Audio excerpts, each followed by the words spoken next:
What's going on, guys? It is your boy TKD123 here, back again here on Plays and Swords. This is, of course, Let's Watch The Last of Us HBO, the weekly, I almost said news show, the weekly show dedicated to any and all things Last of Us HBO. This is episode 2. We are covering episode 2, where we are going week by week with our thoughts and review of The Last of Us HBO, episode by episode basis, ending in a review of the whole season. With me, of course, who just rose from the depths, the point of the progress, the point in the progress, the point of the progress, Mario Rivera, co-founder of Point in Progress. How you doing, good sir? How you doing? It's great to be here. Oh my God, we got some more good episodes. So very glad we got this still going on. I feel like we got a good episode overall. We got our first, I would say, major departure from the show. Sure. Actually, I'd say two. One in the fundamentals of the lore and the story itself, and another in a way that some people have been talking about. People aren't feeling this particular change. We'll get to that and all that good stuff. We'll get to that one. Yeah. Indeed. Mario, before we move forward, where can people find you? Yes. Let's of course, you said that I am in the Point in the Progress. You can find me at Point in Progress YouTube channel, where we do all our nerdy things over there, talking about all the things we love and the things we care about, as well as some other shows like MC University, where we talk about older Marvel films, and some new stuff happening very, very shortly. So definitely check that out. Ooh, we love new shows. Yeah. Yes, we do. That's right. We do. I wanna run you through where I'm at. Okay, so I finished my thorough breakdown, right, of the episode, which is very thorough, people. I've seen the notes. It's I want to do that for every single episode, because I kind of want to do a little bit of a perhaps lot, because I'm not sure if you watched any of them, but I made 2 iceberg videos last year. One for Last of Us, you did, and one for God of War. The Last of Us iceberg has found new life, a new audience, of course. You know what I'm saying? And I have a lot of fun with doing icebergs. Like, I think they're really fun. I love watching them myself. Like, they're not like the most grand of edits or whatever, but they're just a lot. It's a lot in a single video, I kind of want to do one for this show. We'll see how that goes. We'll see, maybe, we'll see. Okay. We'll see. Okay. So I'm like laying the groundwork for not only producing it, but making up my first iceberg chart, which I have yet to do, but that's the whole thing. So I'm doing that. I finished at like 5 o'clock. All right, cool. We got 2 hours still recording. We're good, right? Working on some, working on some stuff for IGN. I'm doing this at, just making my bed, just getting prepped, getting ready, right? Yeah. All of a sudden, I hear a loud crack and just water out. I'm like, where the fuck is that coming from? Like, what the hell? Oh, my dad has been doing some construction outside, right? He's doing some home improvement type things, right? He accidentally hit the water line. Okay. My man hit the water line. So there's no wire in the house. It's all commotion. I'm like, Dad, do I have to cancel the show? If I have to, I will. You know what I'm saying? But he's like, no, go do it. It's fine. Whatever. After we'll reconvene. He knows where he hit. He knows, that whole thing. But then, which leads to a problem that, yes, affects the household and affects me. I don't have water. I have water, but not like running water, right? But what happened was that I usually like to, make my little coffee for the recording. You know what I'm saying? And I use a reusable K-cup. So I couldn't clean out the K-cup that I use because there's no water. Oh, that's right. So I have to use this other coffee that is just not that great. And that has been a story from Corey Cooker, your boy. Corey, that's right, Corey Cooker. Your boy Corey Cooker. Yeah. Hope your afternoon is going splendid. Hope you got to make the coffee that you want. You know what I'm saying? Or tea. No, absolutely. Actually, sadly, I'm drinking water, so there's that. We love water. We love water. I'll sparingly drink it to know that I can use that. Before we get into the news, what do you like? Coffee, tea? What's up? What's your? I'm becoming more of a coffee drinker. As some people may know, I'm a massive Twin Peaks fan. Coffee's all about that show.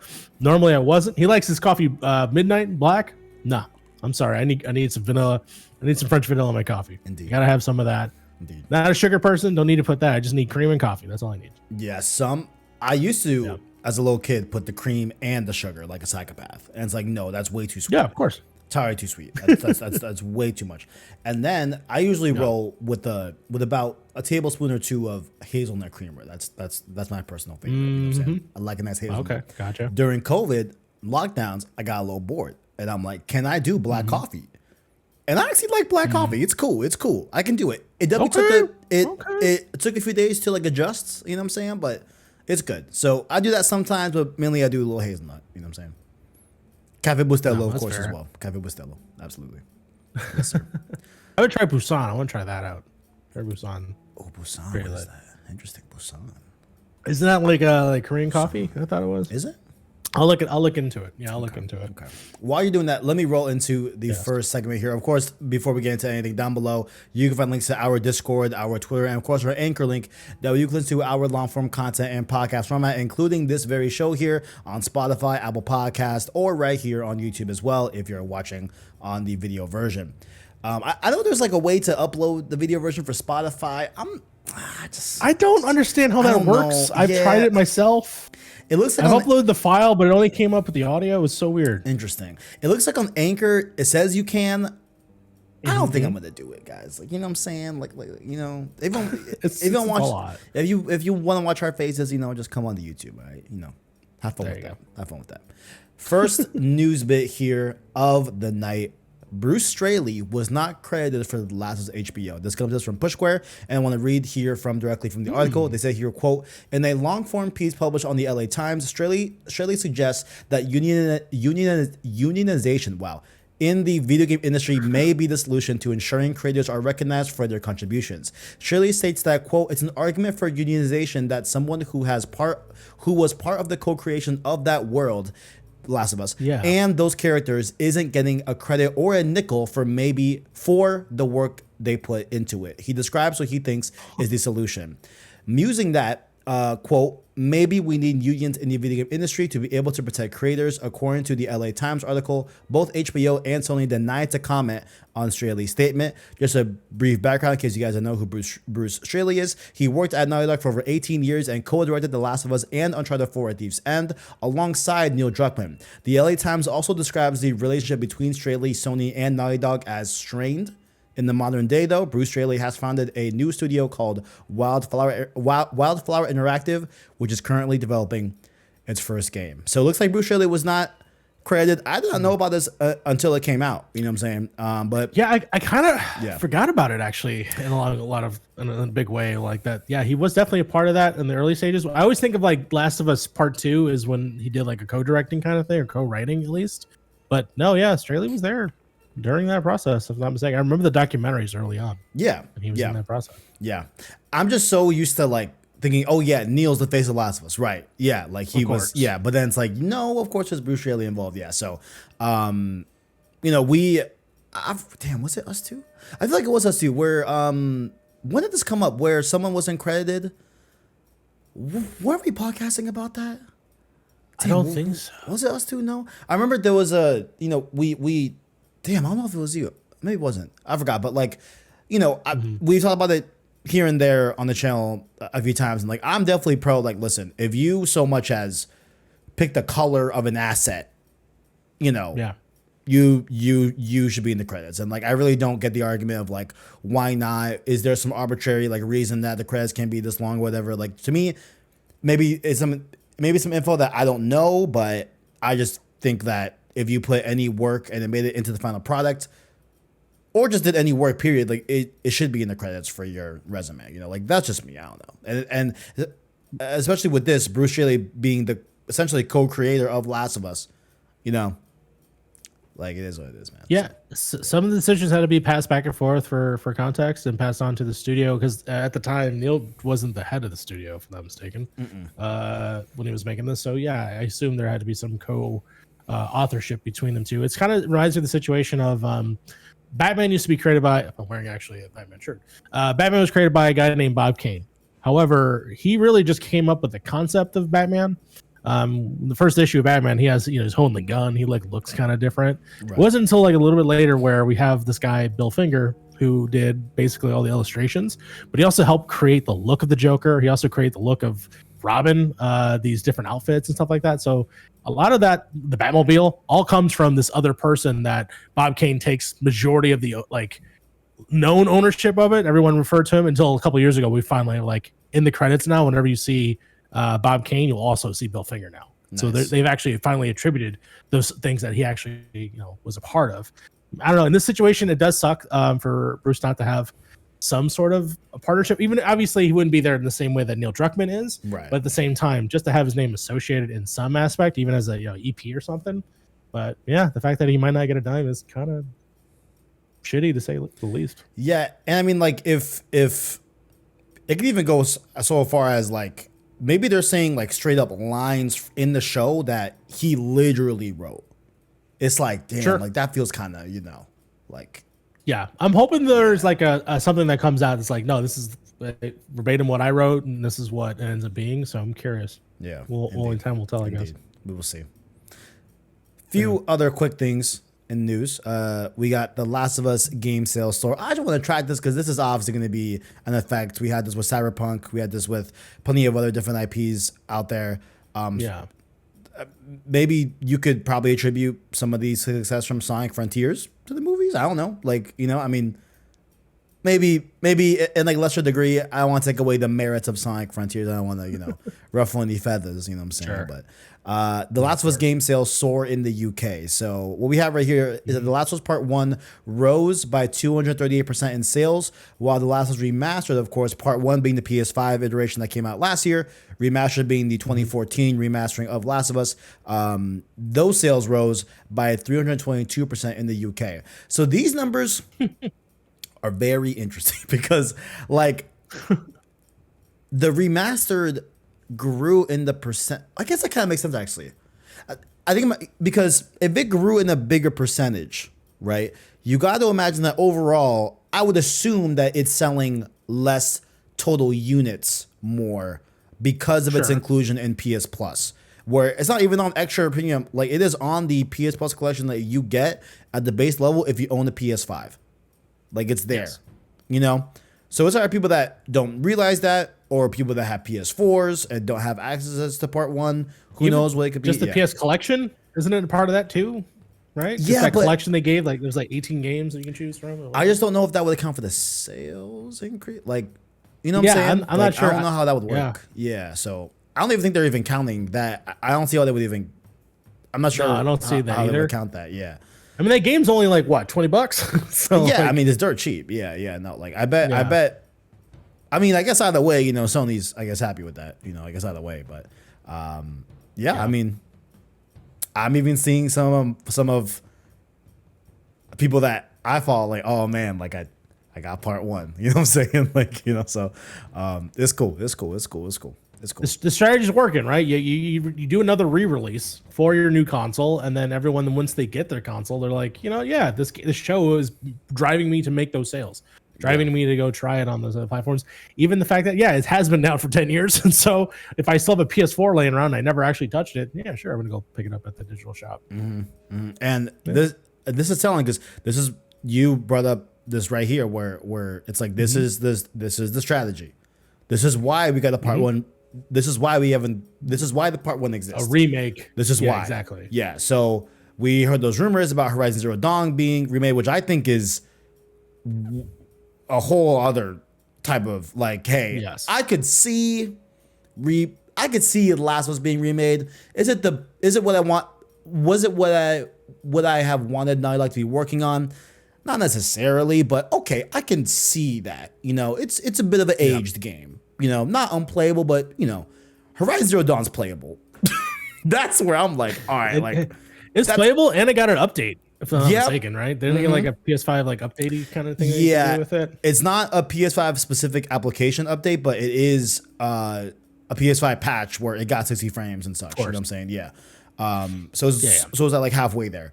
But yeah, I mean, that's probably gonna happen with the show that's coming out for Horizon as well. So. The other thing, Last of Us is coming out again on PC right after the show is finished. Indeed. So again, just carries on. Indeed. Indeed. Yep. Yeah. This is going to be very telling on how, if this is successful, granted, granted, it is Last of Us. Last of Us is huge in the gaming industry, so obviously, you're going to see big numbers, but like, it's going to be really interesting to see, like, hey, because this is successful, it will continue at this cadence, so we'll see. We'll see. Correct. Last one here. This was from a Variety article, link below in the description to all these stories and this one as well. But The Last of Us almost got an Anna DLC. Anna, of course. Yeah. For we won't get too deep into this because it wasn't really told that much in the story of the game, but we know of it from the game itself. And we are seeing this in the show eventually in the coming episodes. But after the release of The Last of Us, Neil Druckmann wrote a short story about Anna, who, in case you guys don't know, Ellie's mother, that was originally supposed to be an animated short, and at one point even a DLC for The Last of Us. Ultimately, it didn't work out. This is like, yo, we all. That's like, a lot. Yo, we all like. What do you mean that was in the works? Potentially, yeah, or at least even, whew, I like that. I like that, and I'm happy that. Please go ahead, please. No, go ahead. You first. I'm just saying, like, I'm very happy that this story is still getting its due in this show, and the fact that like Neil was even at first toying with it as a short film or a short animated short, and then a DLC, which tells me, okay, like, because we're getting it in a show, I feel like we're not getting. Like there isn't a lot that is left out from it being a DLC playable versus seeing it, since the first vision of it was to be seen only. So that's what I would say. Yeah, but I'm curious what it is or why, like in the sense of it being DLC, like was it a playable section that they were going to make? Like how involved is that story? And then what story is it exactly? I assume it is the birth of Ellie for the most part. I have a feeling that the episode that we eventually get, the Left Behind stuff, that's where all that stuff's going to be connected with. If I had to guess, I figured it would just be like a cold open. Honestly, like there'd just be something that happens. We would only see Ashley Johnson for like a second. Wait, but, yeah. We've gotten 2 episodes so far where the intro part is in the before the outbreak times. / during the outbreak. That's times, right. That's right. Mm-hmm. Anna is where that would happen. Anna, I think, I don't know where I'm getting this in my knowledge of Last of Us, but 3 days after outbreak, I don't know where I'm getting that. Pregnancy? No, where she would be 20. Oh no, you're right. It'd be at least. Oh, you're right. It's 6 years. Six years later. 6 years in. 6 years later. Yeah. Ellie's 14. You're absolutely right. I don't know where I got 3 days from. Where the fuck I get that from? But no, you're right. It's gonna be 6 years in. Ooh, that's gonna be intriguing. That's gonna be very cool. Yeah. Okay. And then the connection with Marlene and all that. Like it's gonna be a lot. It's gonna be interesting. I like that. I like that a lot. I'm with that. Okay. Very good. The fact that we'll see Marlene's character again sooner than we see her in the game. That's also great too. Yeah, because for those that don't know, in the game, she is in the beginning and then in the end. That's right. There's there's Marlene's not in between. No. But it is in between. We are in between. I don't know what kind of segue was I going at? We are in between this episode. We're about to review with this episode 2 called Infected. Directed by Neil Druckmann, of course. He directed the games, of course. Or should I say co-directed? The games, of course.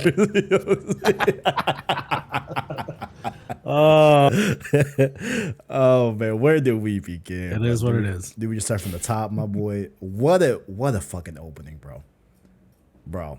Yeah, what an opening. I've been talking for too long. I want you to break down how you felt about the opening. Let's just focus on this opening scene, and then we'll go into the main shots of the game, of the show series episode. Yeah, no, absolutely. It's funny because when the show always starts, and it happened last time as well, where I'm like, we're in something that we're not used to or something that we're not familiar with. It does feel like, oh, why are they spending time on this when they could be spending time on such and such? But the goddamn show, man, the show does such a great job of getting to exactly where the show needs to be by trimming what I think is like the fat of the game, which in a lot of ways is the traversal, like getting to point B, point A stuff. and just getting right to the brass tacks of like what the story is, what they need to portray, and what they need to tell, and then also setting up these like cold openings that just add more context and deliciousness to the lore of the game. This was the biggest thing for the virus as a whole. Like this is the full on answer, which I mean they alluded to in the game, but this is like full on answers. Like this is where it started. This is how it happens. You know, they had this idea of like how to basically take care of it. It's fucking terrifying. Yeah, and then you're just off on the races. This also confirms the big thing that everyone on TikTok and everything was talking about, this like bread theory of just like, yeah, it happened in a flour, in a flour company. And so it's like, oh man, if literally any of the three main characters from the opening had any sort of gluten, they were screwed. So overall, this opening of the show of just being in Jakarta, being introduced to this this doctor essentially that is specializes in cordyceps and fungal, stuff, and then to have them absolutely fall apart in fear, like the rattling of the cup, like absolutely terrifying, literally terrifying. What are your thoughts? For me, I get chills every time I think about this, scene where it's the last scene in this section where they're sitting down and they're having a discussion about what the scientist is named. I want to get it right. It was right? Ibu Ratna. I think that's how you would say it. Yeah, to some capacity. Yeah. I'm sorry if I butchered that. You know what I'm saying? But she sits down with the head officer. She calls him Baba. I'm not sure if that. I don't think that's her dad, right? I think no. I think Baba is like the police officer. Yeah, like she says Baba, which I think is like a sign of like saying sir. I think possibly like because I know that her title is actually like ma'am or something. It's not. That's not her name, if I'm not mistaken. Ibu is like ma'am. Is that like madam? I think so. Something like that, or mother. Because I was watching the Kind of Funny breakdown, and Jordan D chimed in and said like this is really sort of like a title or something you would say to like a doctor. So kind of like that, I guess. I don't know. Yeah. Well, I'll look into it. I'll type in the name in the Google and see what happens. She's talking to this officer that picks her up from lunch or whatever. They take her to show her all this stuff, whatever. And after when he's asking for a vaccine, asking for a cure, she says, I have dedicated my life to studying this, and I need you to please listen carefully. I was like, oh my fucking God. I was like, I was like, yo. And she goes into like, you can't stop this. I've studied this. You can't stop this. And this, of course, echoes the very intro to the series with the doctor saying, hey, if this were to hypothetically happen, there is no stopping this. Like, there is no. Yes. It just, you can't, And it's chilling. I love her performance. I think she was one of like my favorite aspects of this series so far. Like her performance was like, when and it was so simple. Just when she says, I need you to listen very carefully, I'm just like, bro. And like you can see the fear. And then she starts to break down and says, I would like to leave because I need to go be with my and then we haven't talked bomb away, bomb them all. It's like, holy crap, man. Real quick, so Ibu is mother. I did look that up, so it does mean mother. Cool. Baba probably does mean sir. I'll look into that. But ultimately, what was that? Oh my God, that was the thing. My favorite aspect of it was she was afraid because she thought she was being arrested. Yeah. Like at the beginning, he's like, you sure you got the right person? Like, what's going on? Like, I was in the middle of lunch basically. And then once they take her to the disease control place, and then basically finding that out and just finding something way worse than being arrested. Like, no, these are my last days on earth. I need to go spend time with my family. I bet she wishes she was arrested at that point, bro. Like, man, straight up, yeah. Oh my God, I just love this whole scene. Like, I love, like, even her reaction to like seeing the cordyceps in the mouth, like the tendrils, like, dude, it moving, dude. It looks so fucking crazy. It looks crazy, Oh bro. I know I was a little, God. hey, what is this tendrils idea? Listen, it's growing on me, guys. Okay, listen, I kind of like it a lot. Literally, literally growing on you. Just Oh God. man, yeah. This opening was incredible, and I love that because we get little, we get pieces of different collectibles in The Last of Us that tell a little bit about the outside, right? About what's happening around the world, right? Very, very little. There's some unused concept art that you can find of like Paris during the time and like different parts of the country and the world really that are going through this. But to actually see it at the epicenter, right? And really go into like, this is what it was, and this is, I mean, what I would assume, I know the show is kind of like departing in different ways and stuff like that, but like would be the canon answer to like, hey, like where did it originate? And we're finally getting these answers. Like it is just remarkable. Like I am loving it so much. It's so harrowing, and she describes and the way the officer like describes like, hey, it was one person working at this flower factory, and then she goes, what did she say? Because she says, that's the perfect substrate, which is how you describe a surface that fungi can grow on, Yeah. And apparently it was one woman who attacked 4 people but bit 3 of them. They locked her into a bathroom. Police came. She started to attack attacked the police. They shot her and killed her. They took all 4 of the coworkers that were attacked into quarantine. Locked them up. Yeah. Quarantine. Yeah. And then they did some tests. They went crazy. They took them down. Yeah. And then they say, go ahead. No, I think you're about to say exactly what I'm saying. There's one line that is said in this that freaked me out, and I think you're about to say it, which is the 14. Yeah, there's 14 people out there that were unaccounted for, and that's where she's like, that's the moment where she's like, nah, you fucking bomb them. You need to bomb the whole, which is fucking wild. And also, it's like a part of me when we first hear way back when we first played Last of Us, right? How like. Yeah. Joel says, hey, Boston was bombed, major cities were bombed, which we get that in this episode as well, right? We get it. Yeah, it's in this episode. To like try and contain the infection. Part of me was like, okay, maybe that was a very like US, gun-ho type of military type of way of looking at it. But no, that's the answer everyone had. It's like, okay. Interesting. It's the answer. It's actually the answer. If you remember, it's the answer to Resident Evil 2. Is to blow up Rackham's. Yeah. I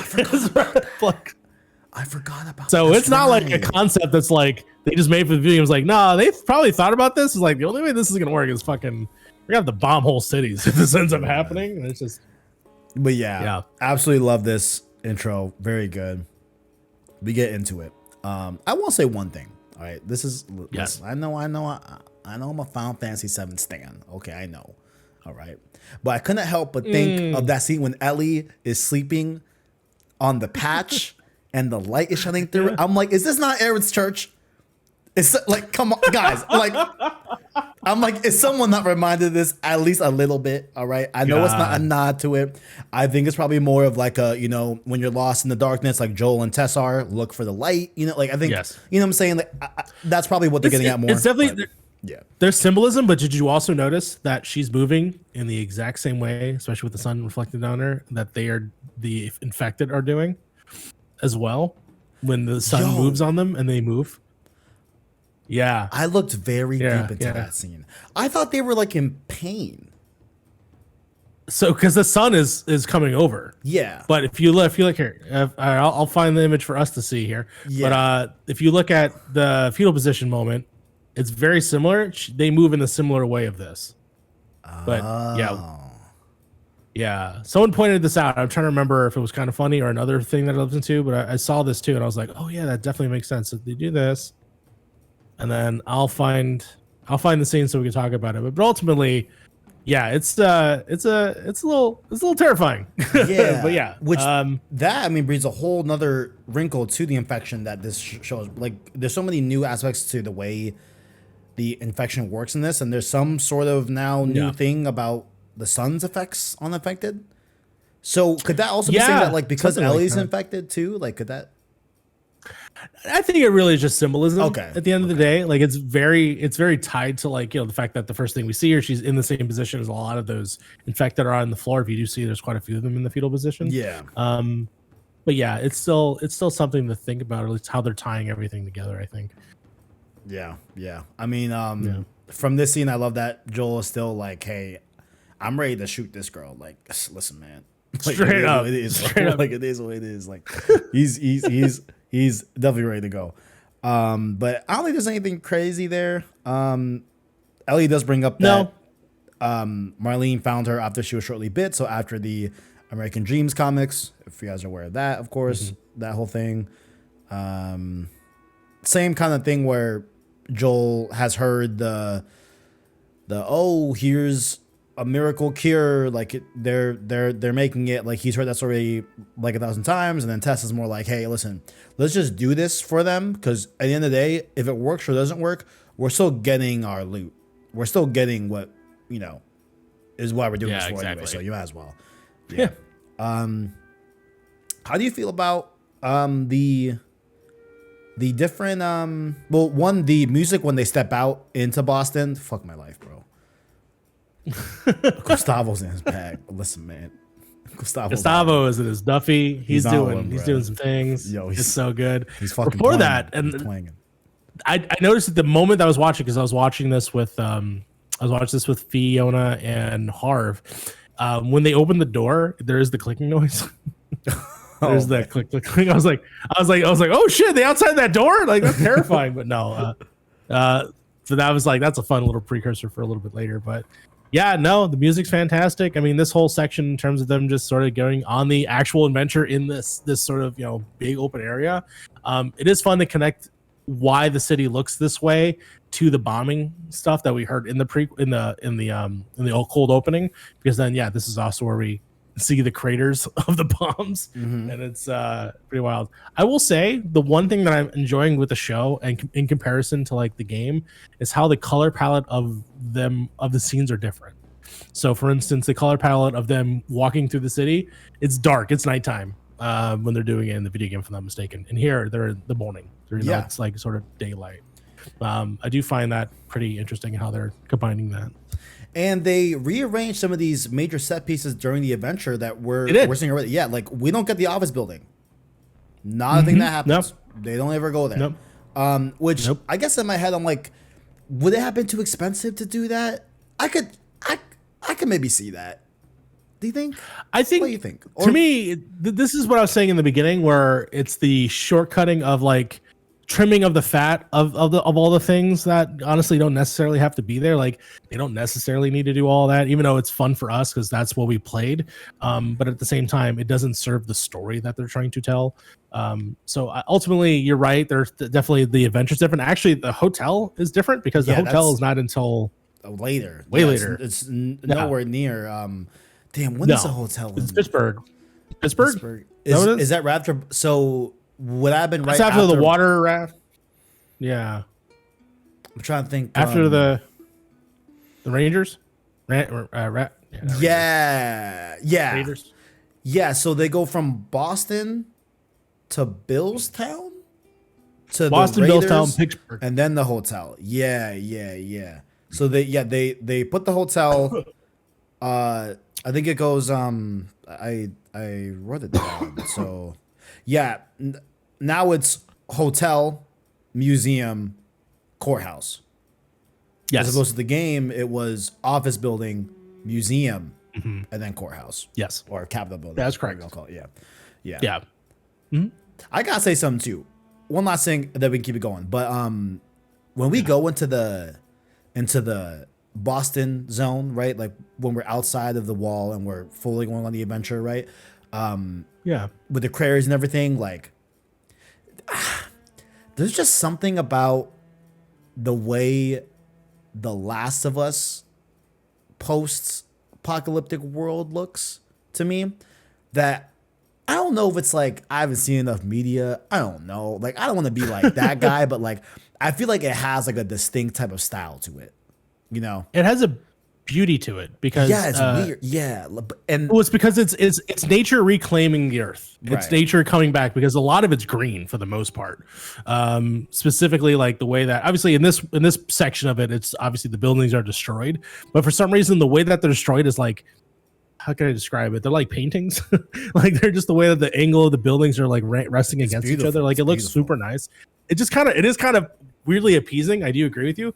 But in the same way, yeah, it's the way the trees are starting to grow out of the ground. Even the way how the fungus looks is really kind of fascinating and cool.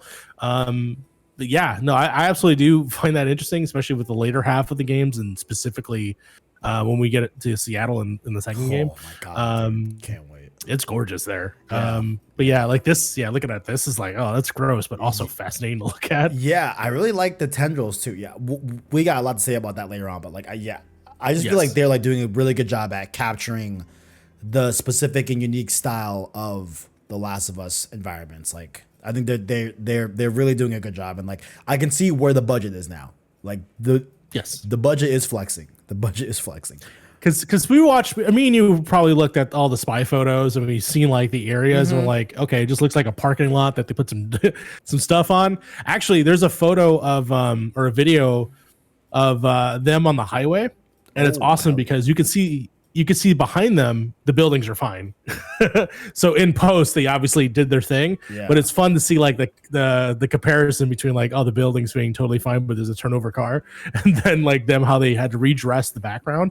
They did a really good job of being able to put them like in spaces and make it look absolutely desolate but also like make it functional to the story. And so yeah, they did a great like once we get to the courthouse, like this is just all perfect. Like in terms of the way it looks, it's just fantastic. It looks really, really, really good. Yeah. The first stop in our little adventure here is the hotel. You know. Yeah. We have my first little heartbreak. First little heartbreak in the show. Maybe we will get this in spirit in a future episode. We still got a long way to go. I'm a little sad that we aren't getting a basement hotel scene, bro. I wanted that basement hotel scene, bro. That shit was crazy. Us that know in the game, we know that was crazy. And maybe we'll get a similar, underground type scene that will pay homage to it, but it is what it is. Yeah. those were terrifying. Because when they get that's separated. The second time you see a bloater, right? Is that scene right? Where they're like, you have to hit the generator? You have to go up the yeah. For my anxiety's sake, I'm happy they skipped it, but at the same time, you're absolutely right. Bringing that back is just like, oh man, that was something. So yeah, we'll see how that goes. So yeah, I bet we will somehow get that somehow, in the show. We'll see. But yeah, I mean the hotel, I'll carry out my same sentiments to the environments. Like holy shit. Yo, like that hotel looks like the last one. Like I can't. Yeah, it looks really like it. Even with all the water they added to it, also looks fun. Bro. We have to talk about them. They did it. They nodded to it. It's like Ellie can't swim. Yep. They brought it up. I wonder if that's gonna come later. So I was like, "Where's the pallet? Let's get it. Where is it?" Yeah. I love the joke though. Is like it's just ankle deep. Yeah, just like come on down. And then I saw some clips on Twitter, but that line where Ellie's pretending to be like a hotel guest and the hotel worker, that's straight from the game too. Yep. Very cool. You're a weird kid. Actually, let me give Bella Ramsey her flowers in this one because she's actually having just a goofy time and I believed it. But the best line for me so far is Joel calls her, "You're a weird kid," and then she retorts back, "No, you're a weird kid." Just such a perfect right. She says that, and that's when the body shows up on the ground, and she like freaks out. So good. Love their interaction. Big ups to I think Twitter's calling it the piano frog. The piano frog, was. The oddly played music for a second, which was I was like very terrifying. I was like, wait, let him cook, let him cook. Wait, hold up, wait a minute. Put him on a Drake track. Let's go. He might be going crazy. We get beyond the hotel. This is the highway scene that you were talking about. Yes. Very cool stuff here from Ellie. We got some very cool stuff here. Number one, Tess asked how she got bit. She says this like very trimmed down version of what we know will go down about the mall.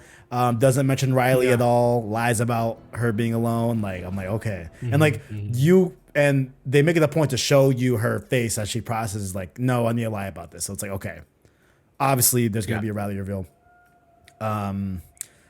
Two questions that I thought were really funny after that, where what was it? Tess asked, "Oh, like, do you have any parents that are gonna come find you? Any boyfriends?" She goes, "No, I'm an orphan, and definitely no boyfriends." You know, so definitely no boyfriend. Yeah. So that was a good. I did catch that as well. I thought that was really funny. I was like, nice. This is also the scene where Ellie is obviously asking them a bunch of questions specifically about why they can't find them, why they can't see them. They've heard rumors about what these things can do and like how outlandish they are, but then also how close they are as well. It's pretty fascinating. Sirens on Mario's. Oh, I just muted myself just in case. Yeah. I love how Ellie goes, "Oh, wait, so there's no like super infected, super infected that explode fungus spores on you?" I'm like, I really hope so. I really hope there are. I really hope there are. And then Tess like, "Oh, I hope not." And then I love when Ellie goes, "Or are there infected that have split open heads that can see in the dark like bats?" And then Tess looks at Joel like, like, fuck. Like, yeah, maybe. And then they hear the clicker. Yeah, no, it's dope. I love that, but I hope we get a blow there. I'm pretty sure we saw a blow there in the trailer. I'm pretty sure. Oh, it's in the trailer. Yeah. But I hope they still throw the spore bombs. You know? Just throw balls off of them. I guess so. Okay. Yeah. Well, does that maybe? Count as, I wonder how that. Because that's interesting. Spores, so I wonder, yeah. You're onto something. I don't know if it's just some weird gas. I don't know. Yeah, that's what. As soon as she said that, I'm like, wait, is this a meta joke for us as people that played it, or did they lie and there are spores in the show just on the bloaters? I don't know. We'll see. And then this obviously is something they can always revisit. They're adding new lore to this all the time, so I don't know. I think they could revisit it. Oh wait, maybe in different QZs, different areas. According to my notes, my bad. So they do the highway first, I guess, and then the hotel scene. Sorry about that. Either way, they're doing their thing. We got some. Oh, one last thing in the hotel scene. I like when Joel kind of like pulls his hand really quick after helping Ellie up. You know, because he's still like weirded out about touching an infected. Yeah. Or I think he's weirded out, and then hand is broken, or at least has a hairline fracture. That's right. That. I forgot about that. Yes. You're right. You're absolutely right. Damn, I totally forgot about that. Good call. Very good call. This will come up in a second once we get back to the actual not courthouse. Once we get to the museum, I do want to. There's something I sent to you this morning that I wanted to talk about. We'll talk about that when it happens. Oh, you did? Yeah.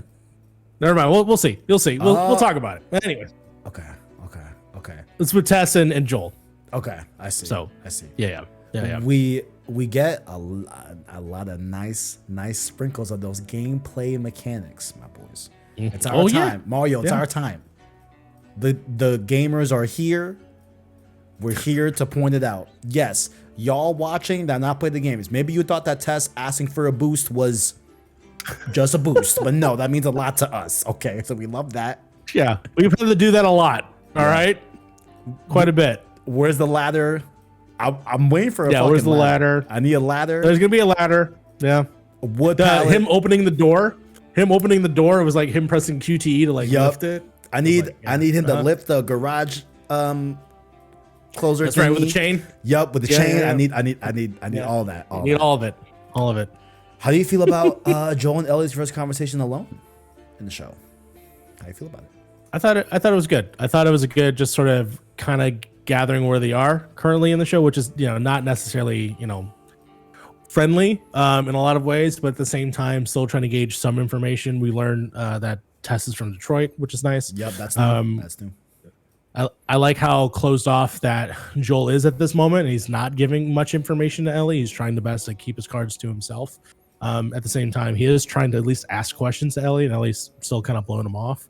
I do find that pretty interesting. But yeah, it's cool to see them in these moments where they are just talking and having conversations, because this is the first major one, Yeah. and we're gonna hopefully see some more, and hopefully see them open up to each other in big ways. Indeed. So like, curious about it. like that he calls out the knife, small thing, but Yeah, like that he at least notices that, like, hey, like that's a dope knife. He gives a nice Texas when Ellie's like, yeah. where you Texas. from? Texas. I'm like, okay, I feel you, bro. I feel you. Okay. Oh, but my favorite part is when Ellie kind of like asks him a bit of a question, like it's cut off by Tess returning, when Ellie's like, hey, so is it hard for you to kill infected knowing that they used to be human? And he goes, yeah, sometimes. And then Ellie goes, well, what about the Fedra agent? And he doesn't get before he could that. answer. Yeah. No, it doesn't. Yeah. That's interesting. I did enjoy that. What else we got? After this, we go to the Overlook, which I think is the biggest new addition to lore in this series so far. Would you like to break it down? I don't want to, talk too much. Yeah. Basically, it's talking about the spores and not spores. I'm sorry, the tendrils, or at least the fungus is also in the earth as well, and is like, it basically has like a network. So that way, if like you step on it on one location, it will alert a whole horde of these infected totally somewhere else, and that's essentially what happens near the end of the episode. We also notice that there is something going on with the light as well when it touches them, when it passes past a cloud and stuff like that. So I don't know, just a little interesting new details that were never explored in the game. But man, there's a shot later, and we'll get to it, of something rising from the ground, and it is scary. It just adds to that same fear that I had at the opening with the sort of tendrils that were pulled from the mouth and moving and stuff like that. Like, it has its life of its own. Yeah. Very, very creepy. Very just, ugh. No, it's really interesting, right? And like, part of me, like, because one thing I forgot to bring up in the intro section is that whole intro part takes place on September 24th, 2003. Yes. Which is two days two before Outbreak Day. Right? So I'm thinking, okay, is that how fast shit kicked off? Like, not like a tendril was in Indonesia and it grew, like, that's not possible, right? But like the process of like, was it like a rapid acceleration as the fungus started to grow and seep into the ground? It's able to feel other people, and the runners are able to move from fungus, patch to fungus patch, because, like, you know what I'm saying? What's up? What you got? No, I was gonna say, well, a lot of it's tied to this flower company that was associated with this outbreak that we see. Right. We see there. We're like, how long? You're right. How long has this been going on? Where the initial, because it had to reach America, and it had to, I assume, get into the different baking goods and stuff like that was created at that time. So I'm very curious. Yeah, how and when did it actually? I don't think this is actually where it started. I think it happens a lot before this, in order for it to be that widespread. Because you're right, 2 days is a lot for it to go from just random, section in Indonesia to all of a sudden, like, the entirety of the United States is like overrun with it, in Texas specifically. So I'm curious if that's a long process that's been going on that no one's noticed for a second. Also, that's a good point too, because like they make the point to say, like, hey, who bit this woman, right? And the cops, we don't know, and we don't even know how it starts. How does it start? So there's still a patient zero, presumably at large here, where like we don't know, what exactly went down. So that's true. Because like in my head canon, I'm like, okay, like I get a major city like Austin, Texas being hit first, because I don't know if there's a international airport in Austin. I'm pretty sure there is, but that's what I would assume, that like any major city with an international airport is probably going to get fucked up first, or at least like one of the few ones that get like if they have, like, if you got to go like, no matter what, if you're coming into the US, all that, you're probably going to LAX on the West Coast, or you're probably going to why am I forgetting New York's airport? What the fuck? JFK. JFK, thank you. O'Hare for Chicago, MIA for Miami. Like, you're probably gonna hit one of those, right? So I thought probably Texas has one. Like, I'm assuming it's probably Austin. I don't know. Maybe not. Maybe it's Dallas. Who knows? Who cares? Maybe Dallas. Yeah. Texas. Yeah, like the sun thing. I hope we really get to figure out what that's all about, and because that's brand new. Tess explains, the long fibers of wires that she was talking about, like about the fungus, how they can go for, sometimes she says like over a mile. Very, very interesting stuff there. So, because of this big horde being in the way, because she says that people were walking to the Boston QZ and they would take refuge in the building, and then the runners are in there. Yeah, like that. That's how they got stirred up there. They decided to go the short way, which is the museum. We get the fucking museum scene, bro. Yeah, fucking museum scene, man. I feel like this show is very good at. We knew it was coming, dude. I feel like this show knows. Okay, we can divert a little bit, but we gotta get the big moments right. Right, we gotta get Outbreak Day right. And we gotta get the museum right, because holy shit, bro, I fucking love this. And a really cool new thing is in the beginning, when they're in front of the museum, Joel notices that the like fungus tendrils outside are dried out. So that tells him and Tess, hey, maybe they're dead inside, which is a very cool thing to know as well. Like that's the tactic that they're probably going to use throughout. But how do you feel walking into? How do you feel about the whole museum section? What are your thoughts? You know what I'm saying? How are you? Walk us through this whole museum. Yeah, no, it's funny because I haven't played the game fully in a while. So in my mind, everything that happens in the show is very similar to what happens in the game. I know that even the actual collapsing of the roof as they walk into the room is straight from the game. Visually, this is exactly what I pictured it would look like. It would look like a Bostonian museum, and there is all this like colonial stuff and stuff that that is around in the space. I love the fact that we see our very first clicker, and they look game accurate and terrifying. They're absolutely scary. I love that. I had the best thing about the show is that like I said, I showed the first episode with my mother. I ended up watching with her, which was freaking awesome.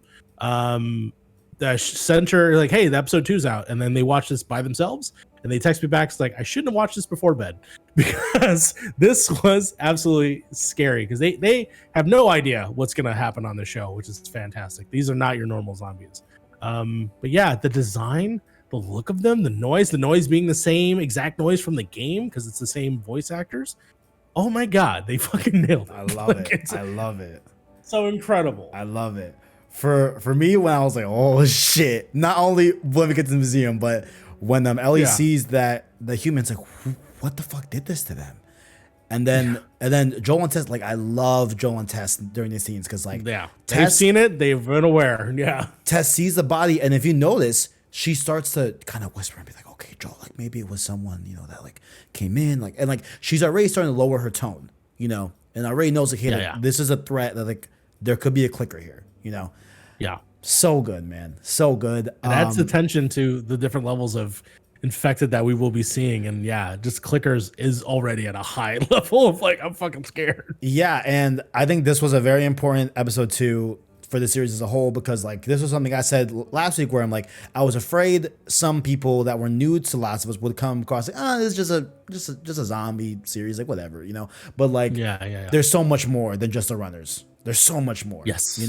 And I hope season 2 we even compound that and we get the we get the Rat King. Get the Rat King, bro. That's what I'm saying, bro. Get the Wait, what's the new one? No, it's not. Oh yeah, the Shamblers. Yeah, which they put into part 1. Yes. Which that's like the low-key like one of like the big. You were talking about the hidden scary ones. Those are in 2, and those are fucking terrifying, bro. I can't wait for. I don't even want to. God. Makes me want to replay it just so I can have those experiences again, but it is terrifying. So good. And we do get Joel kind of like jumping back a little bit here when like Joel and Ellie are talking by themselves for the first time. Joel briefly says, hey, like some of them last a month or 2. Some of them have been around for 20 years. So like it's not fully said, hey, that's how the infection rate goes. And that's how you get different enemy types, so to speak, that has infected and everything. But yeah, I just love that we get a really good scene showing off the clicker because that's one of the most iconic pieces of Last of Us, like 100%. And the sound is so, bro, I love it. I loved it. We got the little tease from the last episode, which you see him on top of a building, which was awesome. But the fact that, now we actually see what they are capable of, how fast they are, all she did was breathe. Yeah, and it turned and just it was like, huh, and then just like immediately goes into action. The use of the AR like to the stomach of it and it not going down was absolutely terrifying. So bro. The reloading scene though, that was God, bro. How many times do you try to do that son of a bitch and try to reload quietly when these things are doing it? A shot out, another game mechanic. Once they get found out, Joel's running from a clicker. He tosses a bust into glass. He does to distract the clicker to go over there, which is like, yes, like all we need is a bottle, bro. Give me a bottle.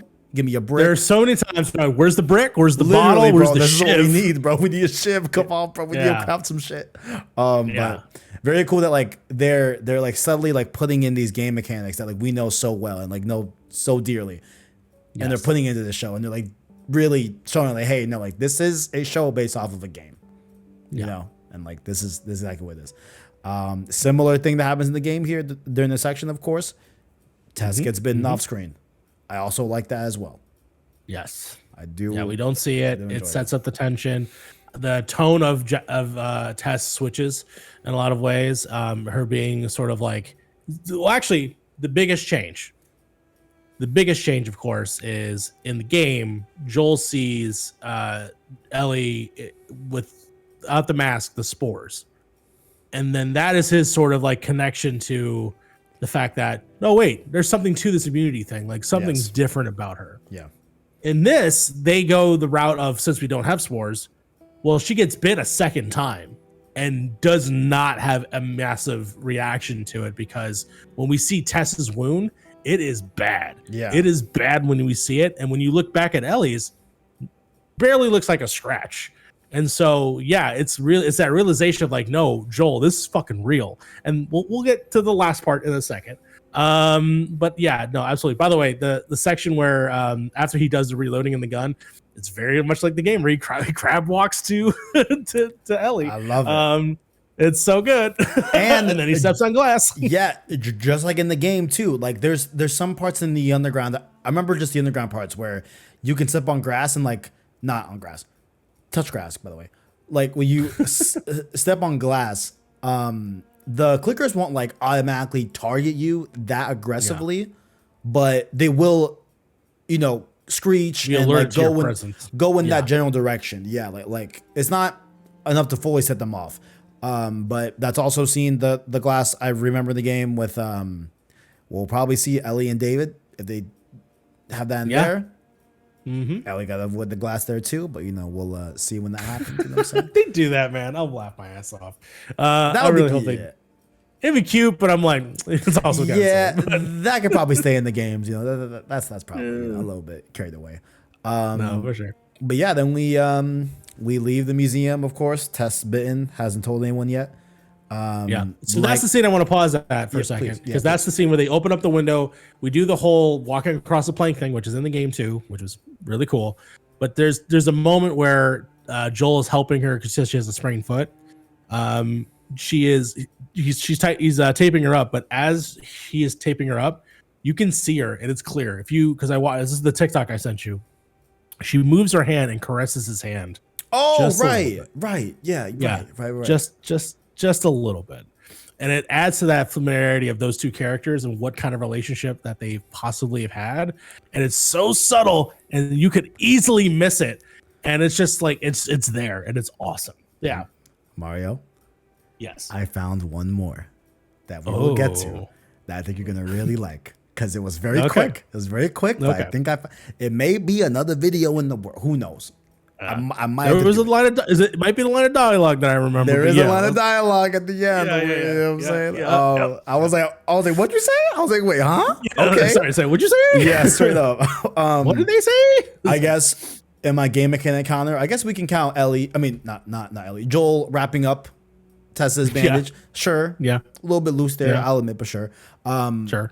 And this, like you said, is where we see Tess start to change her tone, similar to the game. This is the exact same part where she also changes her tone and becomes a little bit more like, hurry up, let's go. Let's get to the business, you know what I'm saying? But one small detail that I could be overlooking, I'm not sure, but if you look at Joel, when he walks across that plank, he does it like nothing. And he does it like nothing. Attribute that to the construction background. personally. Sure. Maybe Sure. maybe that's too much. I don't know, but I'm like, okay, if that was intentional, I do like that. No, that's fair. Walked across it like nothing, you know. Just follows orders and goes on his way. He, a little bereft, but yeah, absolutely does it by his own. What else we got? Here? After that, in the event, did that? Okay, of course, the famous overlooking the courthouse scene. Yes. 1-for-1. God fucking damn it. Oh my God. Different color. Like I said, again, different color shading. You're right. But still fucking beautiful. It's right here, Absolutely actually. Looking at it right here. Yeah, it's the same exact we're looking at it right now. I fucking love it, man. The jury's still out. Man. Oh, I love it, man. Yeah, the gold building, so good. So good. After going through this, I really feel like what Neil was like, listen, like, let's talk to like 15 people that love Last of Us and tell us like what you remember about Last of Us. Yes. You know what I'm saying? Sure. Like, what's the most memorable things? And those we're going to keep that intact, like 100%. But we're going to get there in different ways, you know? Yeah. And I'm really enjoying this. Really, really, really, really enjoying that. We're pretty much here at the end of the episode here where we get to the courthouse. Yeah, it's another big change. Yeah. Another big change. Yeah, this is where we start to get like, I'm not. Yeah, we'll have a discussion because I want to see how you feel about it. But walk us through the end of this episode. Why not? Yeah, so they make it to the courthouse, but before they get there, they see Joel has to sort of investigate before they fully walk in there. He opens up I believe a truck door. There's blood everywhere. He's trying to figure out what's going on. There's no bodies, just blood literally all over the place. And then they find a trail that goes into the courthouse. They go in the courthouse, and then there's all the bodies of the Fireflies. Someone has shot all of them. They also eventually learn that actually one of them was infected and in fact tackled everybody. And so that's sort of like what happens to this sort of group that was supposed to meet them.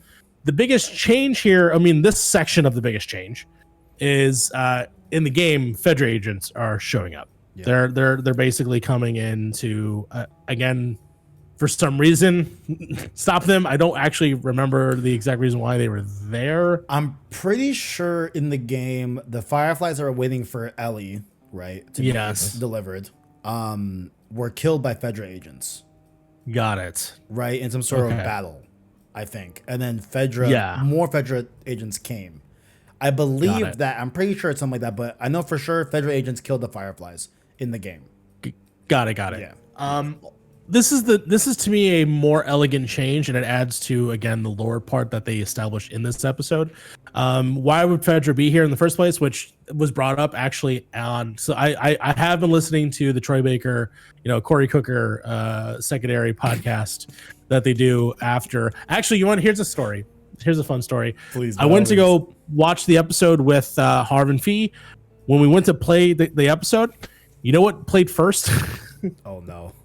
The podcast. And you know what the beginning sound of the podcast was? Tess's speech at the end. Oh, really?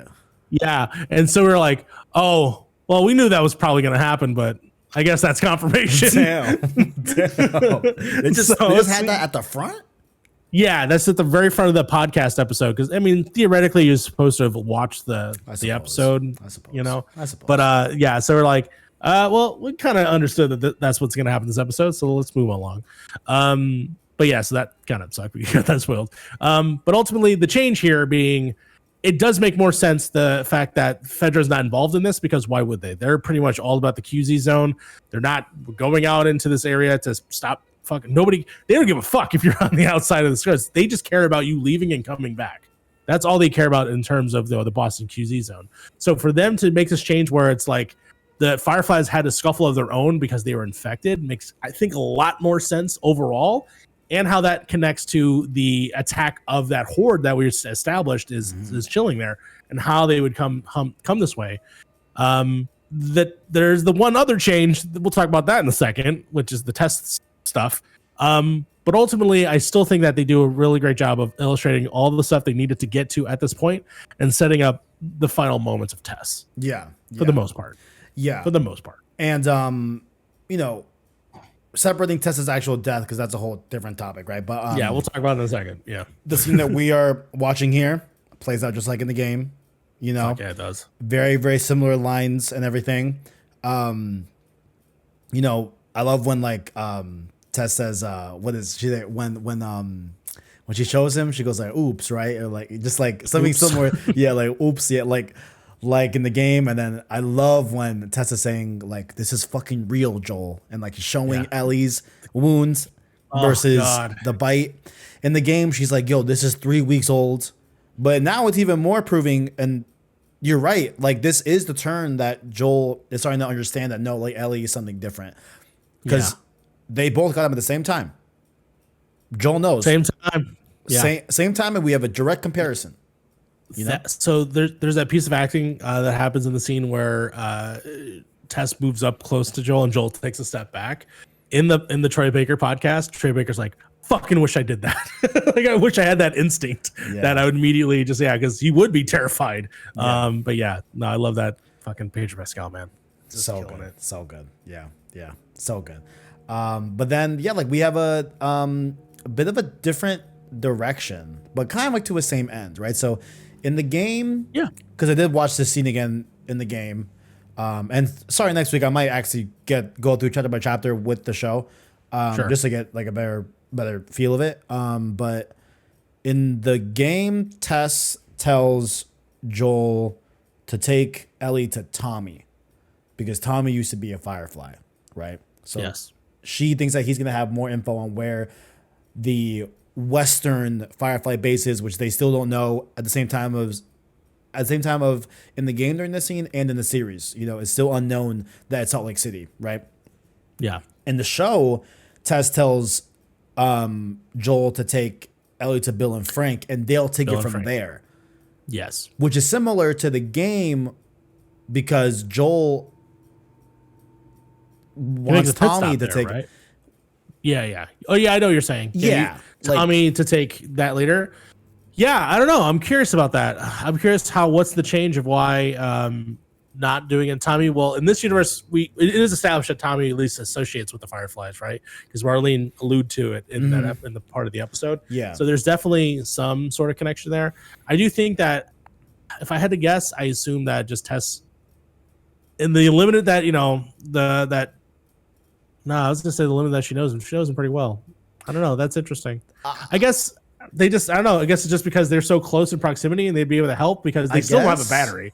They still don't have. Well, that's the thing. Actually, that makes more sense because they don't have a battery. Yeah. They don't have a car. They don't have any sort. So the only person that they might have any communication with, and we'll probably learn more about that when we go meet Bill, because that's what happens in the games. They get a car. So Right. I wonder.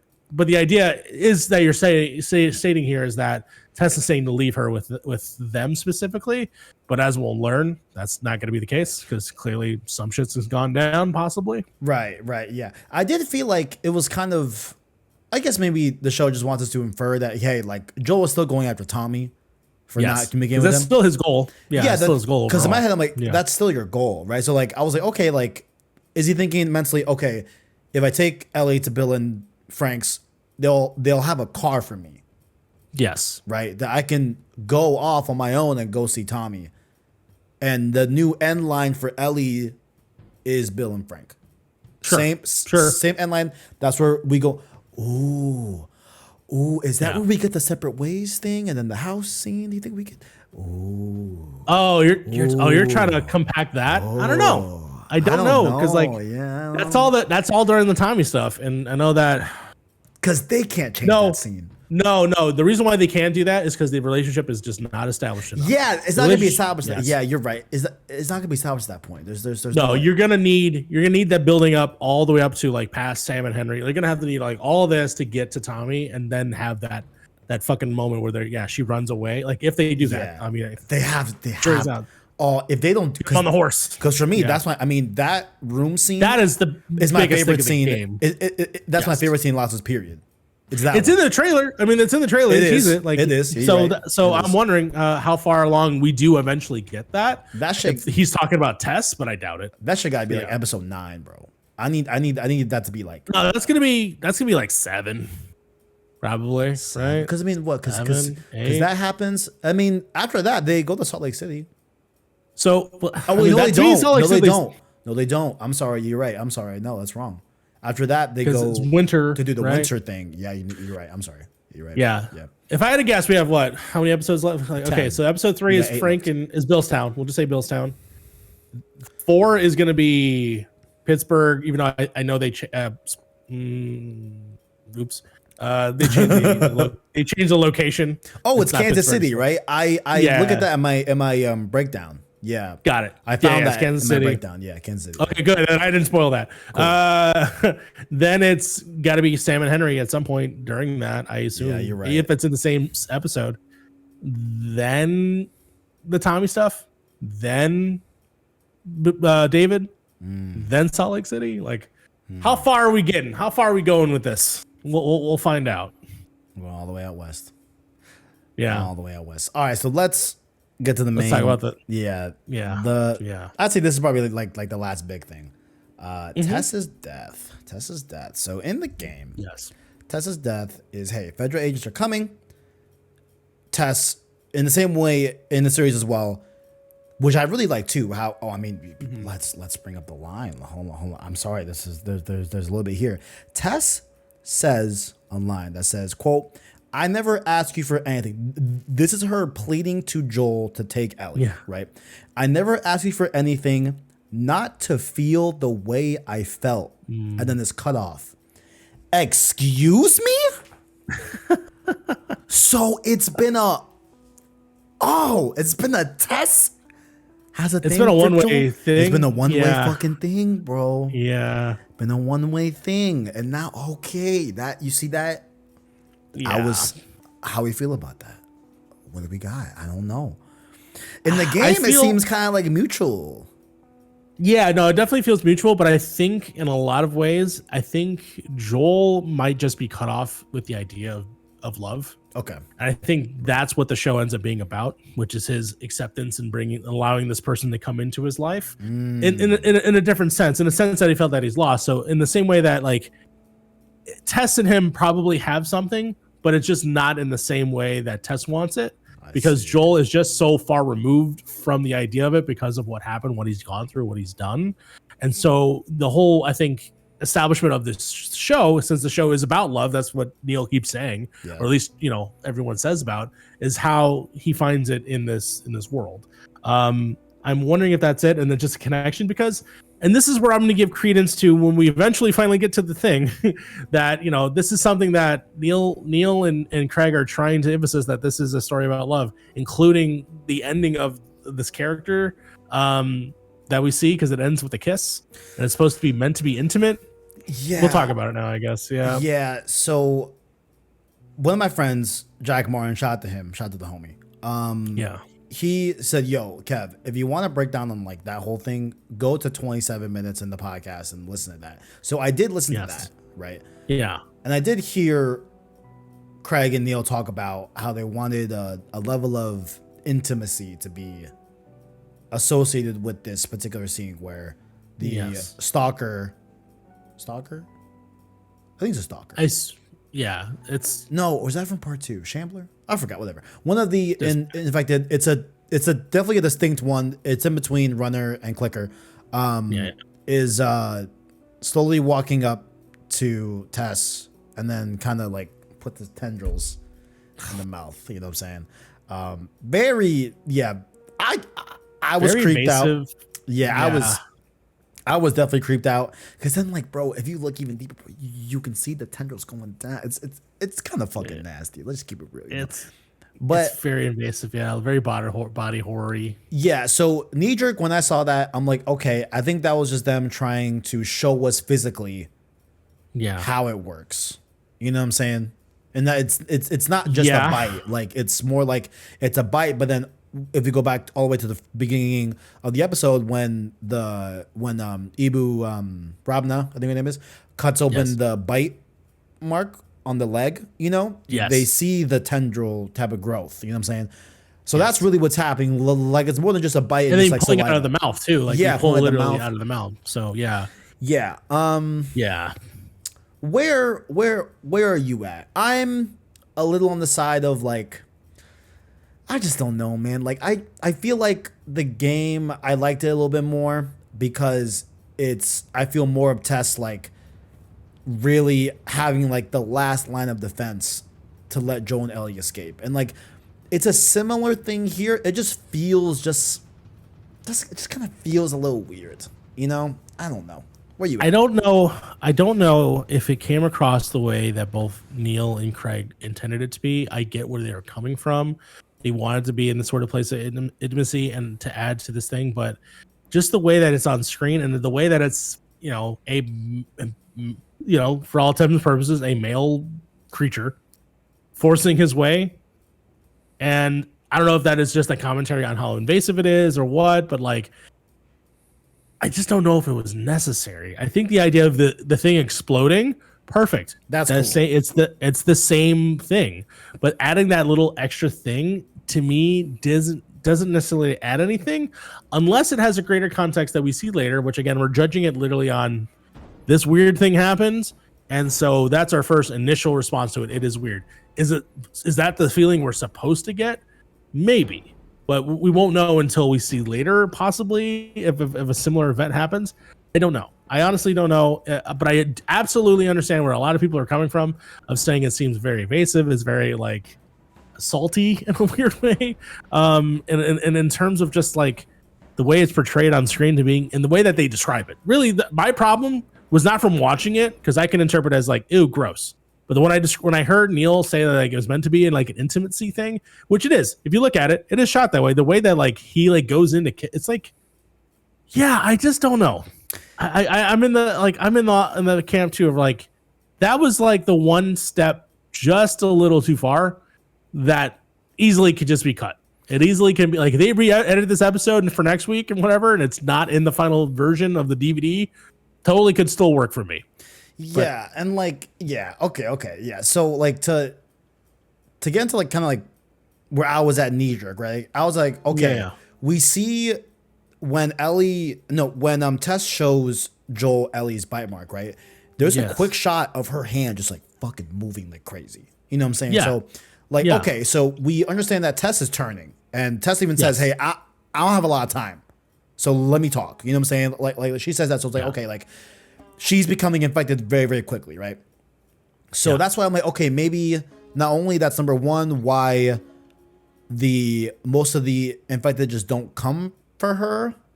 Yeah, exactly. Like, why is that the case too? Like, why don't they, you know, immediately? Is like, I assume it's a send thing that they can sense that there's other, you know, because that's why they're not attacking each other in the same sense, you know. So I wonder if it is like.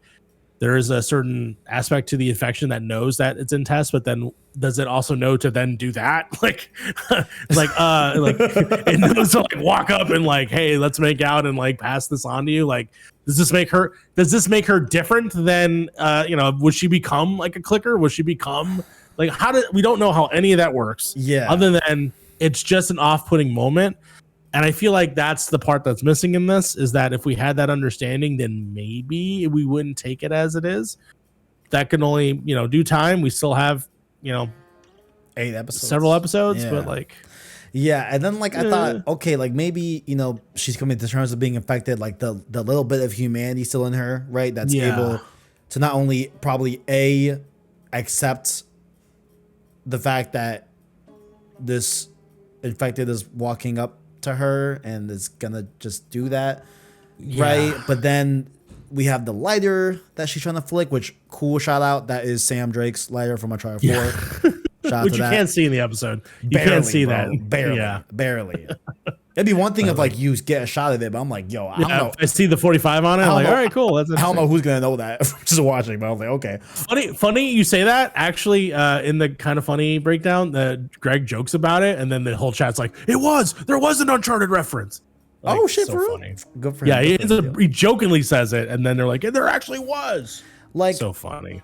I just feel like because like, you know, Tess dumps grenades, dumps gasoline, presumably, and it's like, you know, you could maybe, I don't know, shoot the gas. I mean, shoot the gas, grab the grenade, and blow up in your hand. Like, I don't know. Grab the grenade.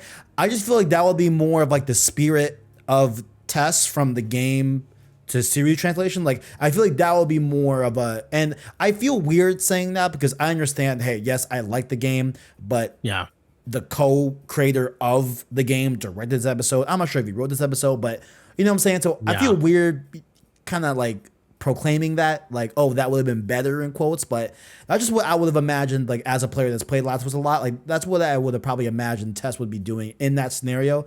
You know what I'm saying? Yeah. Like, I definitely don't mind the swarm of infected coming from the rules that they laid out in this episode. That makes logical sense. They set it up for that way. You know, you got no problem with that. Got no problem with the big explosion. Got no problem with that. I feel like they laid that out very, very, very nicely. Nothing weird there, you know, just the execution of the death. Yeah, just, you know. Yeah, I don't know. Leaves less to be desired. Yeah. I think that's so far like the one thing that like I haven't loved in this last episode. And I assume that had to happen, right? I had to be like, there's got to be stuff that I dislike from it, and I think if that's the one thing, I think that's okay. But well, I'm ready to keep going. I'm ready to see what else is next. I am indeed. Yeah. And then we leave, of course, with a little bit of a Last of Us 2 soundtrack. Where spoiler alerts for Last of Us 2 and potentially season 2 of Last of Us, who knows? Where Ellie leaves Dina to go to Santa Barbara to hunt Abby, and it's like, oh man, like that, fuck, man. Gustavo in his bag. I really want to see. I hope we see him. I hope we see Gustavo in the town from from Tommy's town. That'd be great. Yes, to be, bro. Just please. Him and the dog. Yeah. Please. Yeah. They have to. They have to, bro. Please. They kind of have to, right? I'll be pissed. I'm sure that Neil's not like in the background or like somebody. We'll probably find out. I don't know if it's gonna be too much to put Troy and Neil in David's crew, but that would be funny. That would actually be funny. I don't know if that'd be too much, but I feel like that might be not completely impossible, you know? No, not at all. But yeah, I think that was episode 2. So this is the kind of, so you've heard episode 1, episode 2. This is a little bit of like a producer kind of like thing I want to add here, but like I do, you know, I was going to try and do dedicated breakdowns of every episode along with this podcast. I don't have the time. I don't have the time to do that, right? Like I'm a one man. Like I was really like, damn, okay, Kev, just like aspire, because you could do it, you know. Yes. But the time requirement, you know, I can't turn around like new rock stars, right? Like I'm just not gonna get that. You got to start hiring staff, Kevin. Hey man, we'll see, bro. You know what I'm saying? So I'm like, okay, perhaps the Let's Watch series could be more of like a breakdown as well as a review. Sure. You know what I'm saying? Yeah. Where we could break down the scenes individually. Yeah. So I'm gonna be taking notes. Episode 3. I didn't do so in the first episode. We'll call that the, you know, start of the first real episode of Let's Watch, right? And I think that's gonna be the cadence that I want to hit. So I think having those notes helped a lot. I think we brought up pretty much every Easter egg that was in there that we can think of, that we can really think of or find. You know what I'm saying? So I think that's the cadence I want for this one, because I'm gonna be bringing in experts that know the game IP behind the show, you know. So I think we're gonna be able to naturally do that. Okay. So yeah, that's about it. But on the way out, episode 3, I don't know. Listen, man, I talked to some people behind the scenes. Yeah. All right. I'm sure you've heard the same thing. You know what I'm saying? Yeah. I heard episode 3 is a banger. Supposed to be a banger. Supposed to be the best of the season. I heard the best of the season. I heard so I'm ready. I'm ready. Let's do it. Yeah. Let's do it. Yeah. Very excited. And by the way, I didn't realize. So it's funny. I had a funny realization after I watched the trailer with Harv, because Harv just finished White Lotus. The actor that plays Frank is actually one of the characters from White Lotus, which is wild because this show is starting to become like the all stars of like different HBO shows. Nice. We have obviously Pedro Pascal and Bella Ramsey, both Game of Thrones people. Then we have the character that's playing, the actor playing Frank is from White Lotus. And then there's a character that we're going to meet later that is Tommy's wife, is an actress from True Blood. So there's just so it's gonna be wild. HBO was like, listen, who are the elite of the elite? let's call the boys. we need to call everyone. Call everyone. Come on. That's right. Let's get it going. And a Paquin, come on down. God. Mario, links are below in the description to you, but where can the people find you at last before you know what? Follow me at that Mario Rivera on Twitter before Twitter falls apart, because apparently, you know, it's falling apart again. That's where you'll find most of my musings and most of the links to things, including all the stuff I do on my podcast over at Point in Progress, where you can find all the nerdy news you love and the people that love it. So please check that out.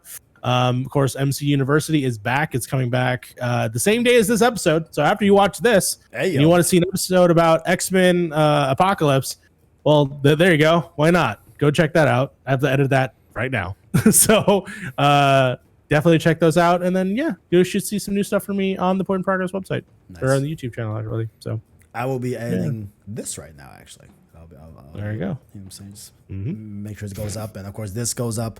And this is Let's Watch The Last of Us HBO, the weekly breakdown, thoughts, review on the latest and greatest in PlayStation productions or PlayStation IPs turned into movies or TV on a week-by-week basis, ending off with a full Season 1 review as a whole to send off the series.